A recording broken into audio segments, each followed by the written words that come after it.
साहिब साहिब सब कहें मोहि अंदेशा और साहिब से परिचय नहीं बैठोगे के ही ठौर। नमस्कार दोस्तों, मैं अविनाश दास रेशनल कबीर यूट्यूब चैनल में आप सबका हार्दिक स्वागत करता हूं। साथियों, यदि चैनल को सब्सक्राइब नहीं किए हैं अभी तक तो सब्सक्राइब जरूर करें, शेयर करके अपने सभी ग्रुपों में सभी साथियों तक पहुंचाएं, बेल आइकन को प्रेस करें, ऑल नोटिफिकेशन ऑन रखें ताकि हर नया अपडेट आप तक पहुंच सके। लाइक और कमेंट जरूर करें। साथियों, इस चैनल का उद्देश्य किसी भी जाति, धर्म, संप्रदाय या व्यक्ति विशेष को आहत पहुंचाना नहीं है। इस चैनल का उद्देश्य है समाज में पाखंड, अंधविश्वास, आडंबर और झूठ से बाहर निकालकर समाज को तार्किक बुद्धि, वैज्ञानिक चेतना को जागृत करना।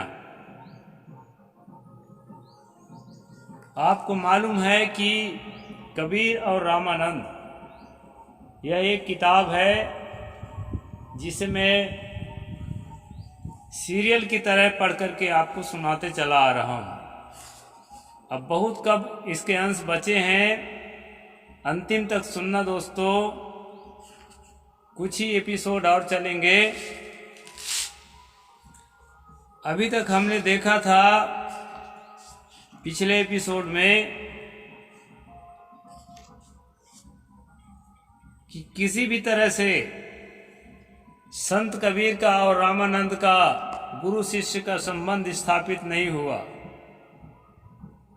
जैसा कि कहा जाता है कि संत कबीर स्वामी रामानंद जी के शिष्य थे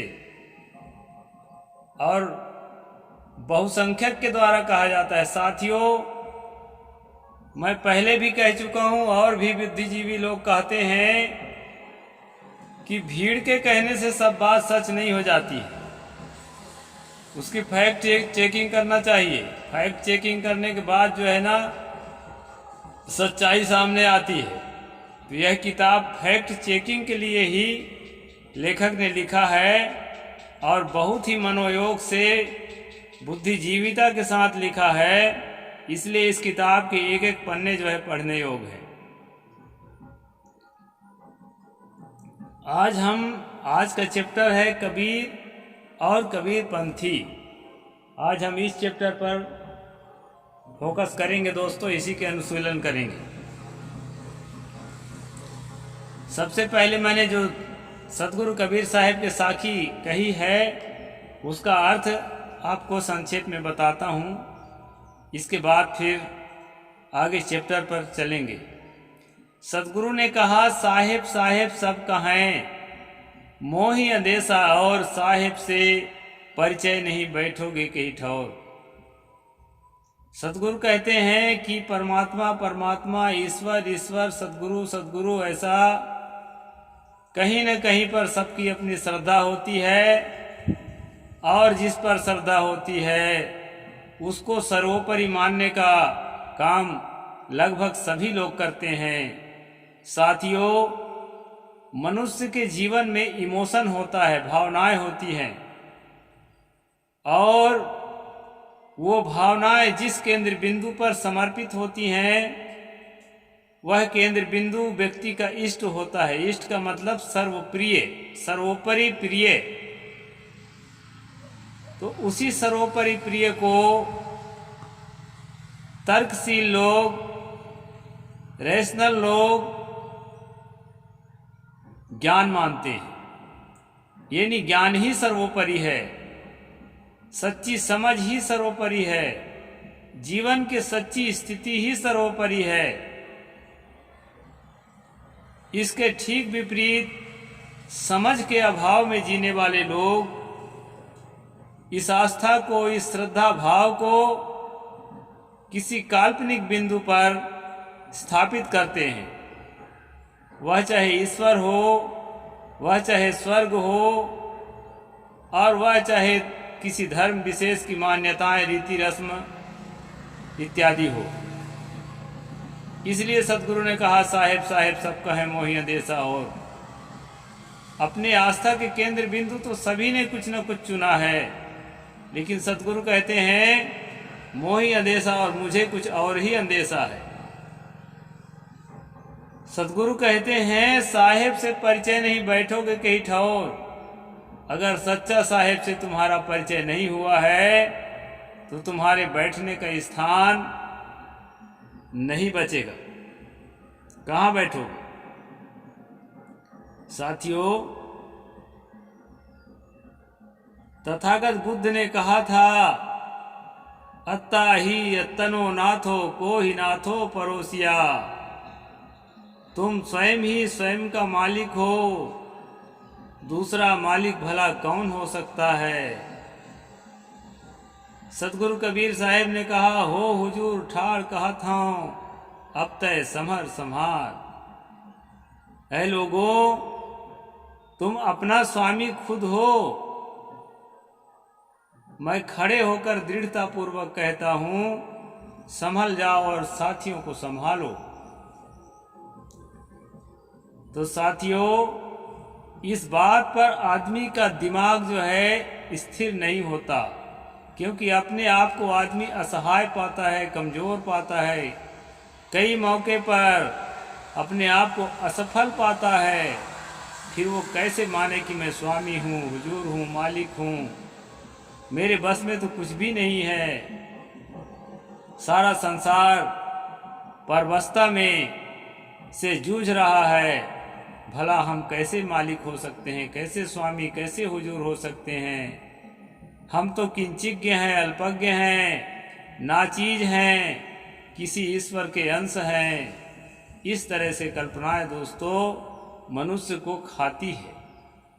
कल्पना रूपी काल मनुष्य को निरंतर खा रही है। इसलिए यह निश्चित रूप से कह पाना कि मैं ही स्वामी हूँ, मैं ही हुजूर हूँ, वह परम तत्व मैं ही हूँ, सारे कल्पनाओं से मुक्त होकर, सारी असहज स्थितियों से मुक्त होकर सहज अवस्था में मैं ही आनंद स्वरूप, सत स्वरूप, पारक स्वरूप, परम तृप्त और मुक्त स्वरूप हूँ। ऐसा अनुभव करना मनुष्य के लिए मुश्किल होता है। गहन साधना करने के बाद इस सहज स्थिति की, इस निर्वाण अवस्था की जो अनुभूति है वो कम लोगों को मिलती है। इसलिए दोस्तों, भूल भुलैया बहुत है, और इसी भूल भुलैया में आज का जो चैप्टर मैं पढ़ने जा रहा हूँ, कबीर पंथ के अनेक शाखाओं में इस भूल भुलैया का जो है प्रचलन है, और वह आप इसमें प्रत्यक्ष रूप से देखने को पाएंगे। लेखक लिखते हैं, आज हम देखते हैं कि कबीर अनुयायी, कबीर पंथी, वह चाहे किसी भी शाखा वाले क्यों न हो, कबीर साहब के विचारों से बहुत कुछ दूर जाते दिखाई पड़ रहे हैं। आगे इस संदर्भ में संक्षिप्त में विचार किया जा रहा है। इतना तो निर्विवाद है कि कबीर साहब मूर्ति पूजक, अवतारवादी और ब्राह्मणवादी नहीं थे, किंतु आज के कबीर पंथी कबीर के विचारों एवं सिद्धांतों से दूर जाते दिखाई पड़ रहे हैं। कबीर ने जीवन भर मूर्ति पूजा का खंडन किया, तो आज उनके अनुयायी ही कबीर साहब की मूर्ति बनाकर उसकी पूजा अर्चा कर रहे हैं। निर्जीव वस्तु के पूजा सम्मान करने के खिलाफ थे सतगुरु कबीर साहब, लेकिन आज जो है सतगुरु कबीर साहब की ही मूर्तियां बनाई जा रही है। उनके अनुयायी जो बड़े बड़े मठाधीश हुए हैं, उनकी मूर्तियां बनाई जा रही हैं, उसकी बाकायदे पूजा अर्चा भी करते हैं। मैं जिस इलाके में बैठा हूं दोस्तों, यहाँ एक परसोली करके गांव है, वहाँ भी मैंने घूमते घूमते गया तो देखा कबीर साहब के और पूज्य अभिलाष साहब जी की मूर्ति बनी हुई है, और वहाँ कबीर पंथी संतों ने प्राण प्रतिष्ठा किया और उसकी पूजा अर्चा समय समय से लोग करते हैं। तो इस तरह से दोस्तों, जिस चीज़ से कबीर साहब ने मुक्त करने के लिए निर्जीव पदार्थ से सजीव पदार्थ, सजीव चेतन यानी व्यक्ति की ओर मोड़ा था, वस्तु से व्यक्ति की ओर मोड़ा था श्रद्धा को, आस्था को आपकी। लेकिन वह आस्था जो है डगमगाते हुए फिर जो है व्यक्ति की ओर न रह करके वस्तु की ओर जाने लगी। तो आगे हम चलते हैं। मूर्ति अर्चक पूजा अर्चा कर रहे हैं। जिस शिला समाधि कंकड़ पत्थर एवं जड़ चीड़ों की पूजा उपासना का उन्होंने जोरदार खंडन किया था, आज उन्हीं की मुख्य गद्दी कबीर चौरा बनारस तक में कबीर साहिब और पूर्वाचार्यों के फोटो समाधियों की आरती उतारी जाती है। कबीर चौरा जो है दोस्तों मूल गादी कही जाती है। अब मूल गादी में ही कबीर साहिब ने कहा था ना कि अगुआ भूला बन खन मंझा, तो जो अगुआ है वहाँ ही पूजा अर्चा चालू है, ऐसा लेखक ने यहाँ पर लिखा है। कबीर चौरा बनारस तक में कबीर साहिब के और उनके बाद हुए आचार्यों के फोटो और समाधियों की पूजा अर्चा जारी है। कबीर आश्रम लहरतारा खरसियां वाले एवं कबीर कीर्ति मंदिर आदि जो बाकायदा संगमरमर की मूर्तियां विराजी गई है, इस प्रकार तमाम कबीर पंथी संत महंत कबीर साहिब की प्रतिमा बनाकर पूजने लगे। दामा खेड़ा कवर्धा आदि में भी समाधियों की पूजा अर्चा जारी है। चौका आरती में कल्पित सतपुरुष और उसके 16 अंश एवं 4 गुरुओं की गादी स्थापित कर उन्हें भोग लगवाने, अचबन करवाने व विधिवत नाटक किया जाता है। इस प्रकार वे लोग पूरा ब्राह्मणवाद के बभन जाल फैला रखे हैं। इस प्रकार दोस्तों कबीर पंथ में जो आडंबर है, जो पाखंड है, उसका यहाँ पर लेखक ने खुलासा किया है। इसी प्रकार बोध सागर और गोष्ठी के नाम से कई दर्जनों पौराणिक ग्रंथ बना रखे हैं, जिनमें कबीर के क्रांतिकारी विचारों का कहीं नामो निशान नहीं है। जबकि बीजक कबीर ग्रंथावली गुरु ग्रंथ साहिब में संकलित वाणियों में इस बात की कहीं गंध तक नहीं है। इन ग्रंथों में साफ साफ मूर्ति पूजा का खंडन, अवतारवाद का खंडन और पौराणिक ग्रंथों का मजाक उड़ाया गया है। फिर भी कबीर पंथ की पौराणिक शाखा के अतिरिक्त शाखा वाले भी पारखियों को छोड़कर, ये पारक सिद्धांत वाला एक शाखा है दोस्तों कबीर पंथ में, इसमें ज़्यादा अंधविश्वास नहीं है, लगभग नहीं है के बराबर है।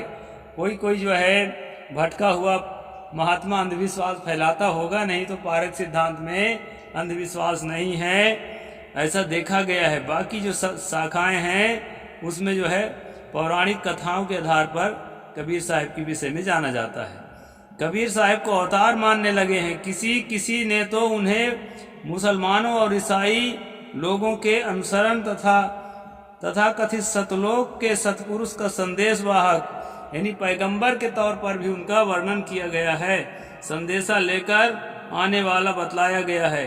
किसी ग्रंथकार ने उन्हें चारों युगों में 4 नामों सत, सुकृत, मुनिंद्र, करुणामय और कबीर, ये जो 4 युग की कल्पना है दोस्तों ब्राह्मण ग्रंथों में, मनवादी ग्रंथों में, उसी के नकल में कबीरपंथी ग्रंथों में भी 4 युग बता करके और ये बताया गया है कि सत्सुकृत नाम और मुनिंद्र नाम, करुणामय नाम और कबीर नाम से चारों युगों में परमात्मा अवतार लेता है और अवतार लेकर के जीवों के कल्याण की बात बताता है। इस प्रकार दोस्तों अवतार की बात भी सिद्ध किया गया है। मैं पिछले एपिसोड्स में कई जगह चर्चा कर चुका हूं कि अवतार का जोरदार खंडन संत कबीर ने किया है। आसमानी परमात्मा का ही खंडन कर दिया है तो उसका अवतार होना तो कोई बात ही नहीं है। इतना ही क्या, किसी ने कहा कि कबीर साहिब का पंच भौतिक शरीर नहीं था, वो केवल दिखाई पड़ रहे थे, सुनाई पड़ रहे थे, लेकिन जो है इस प्रकार हमारे आपकी तरह शरीर था ही नहीं उनके पास, ऐसा भी उनके बारे में कहा गया है। दोस्तों वे तो विदेही पुरुष थे। इस प्रकार से उनके प्रचंड भक्तों ने, आज के भाषा में जिनको अंध भक्त कहते हैं, यहाँ साहिब जी ने लिखा है, प्रचंड भक्तों ने कबीर के ऐतिहासिक रूप को ही गायब कर दिया और कबीर की जगह पर काल्पनिक कबीर को लाकर बिठा दिया। तंत्र मंत्र टोना टोटका भी कबीर पंथ में हावी है। 52 जंजीरा, सुमरन ग्रंथ तथा इस प्रकार के और भी कई आडंबरपूर्ण ग्रंथों का प्रचार प्रसार होता जा रहा है। ब्राह्मणवाद भी कबीर पंथ में कम नहीं है। कबीर पंथ की प्रायः सभी शाखाओं में कमी बेसी ब्राह्मणवाद हावी था और कुछ आज भी है। जिस दलित शोषित जुलाहे जाति में कबीर साहब का जन्म हुआ था और जिन गरीबों ने कबीर साहब के मिशन को अपनी जान हथेली में रखकर आगे बढ़ाया था, वे ही लोग आज कबीर पंथ में प्रायः उपेक्षित देखे जाते हैं। ये बड़े दुर्भाग्य की बात है साथियों। सतगुरु कबीर साहब के अग्निमय विचारों को अपने जान को हथेली में रख करके और जिन दलितों ने, जिन शोषितों ने आगे बढ़ाया और यहाँ तक पहुँचाया, आज की स्थिति वो है कि उन दलितों को, शोषितों को, पीड़ितों को, वंचितों को कबीर पंथ के अंदर उपेक्षा का शिकार होना पड़ता है। इतना जो है, ब्राह्मण तो कम है, ये बात मैं मानता हूँ, लेकिन ब्राह्मण के जगह पर ब्राह्मण से के बाद वाली जो जातियां हैं, जो बीच की जातियां हैं, और यहाँ तक मैं कहना चाहूँगा कि जो ओबीसी की हमारी जातियां हैं, वो लोग भी शोषित और वंचित जो दलित और आदिवासी वर्ग के लोग हैं उनको उपेक्षा की दृष्टि से देखते हैं। और ये जो है सरेआम जो है कबीर द्रोही होने का लक्षण है। तो ये दुर्भाग्य आज कबीर पंथ में है दोस्तों।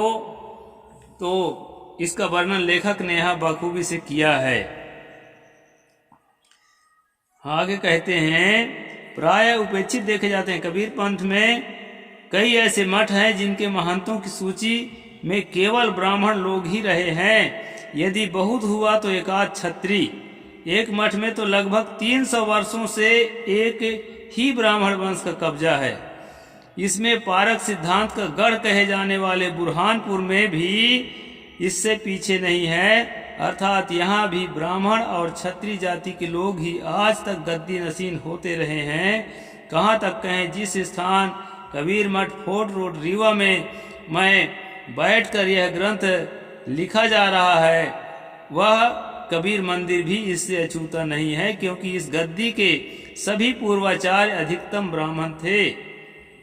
इस प्रकार से दोस्तों कबीर पंथ की जो स्थिति है उसका वर्णन जो है लेखक यहाँ कर रहे हैं कि जिस मठ में वो स्वयं अभी महंत हैं, पूज्य सनातन साहिब जी जिस रीवा गद्दी के भी स्वयं महंत हैं, उस गद्दी के भी जो उसके पहले वाले जितने भी गद्दी नशीन हुए हैं वो प्रायः ब्राह्मण ही हुए हैं। तो इस प्रकार ब्राह्मणीकरण कबीर पंथ के गद्दियों का हो चुका है और नहीं हुआ है जिस जगह पर, वहाँ भी कुर्मी है तो तेली को उपेक्षा की दृष्टि से देखता है, तेली है तो सतनामी को उपेक्षित दृष्टि से देखता है, और भी ना जाने जाए अपने को किसी से बड़ा मान करके कौन कौन से जातियाँ। साधु होने के बाद भी दोस्तों जाति के भ्रम चक्कर से ऊपर नहीं उठ पाते हैं। ये बड़ा दुर्भाग्य है। कई जगह ऐसा मुझे भी देखने को मिला है। तो आज इतना ही कहूँगा दोस्तों, समय ज़्यादा हो जाएगा। अगला प्रसंग मैं कल बताऊंगा। साहिब बंदगी। जय जोहार, जय भीम, जय भारत।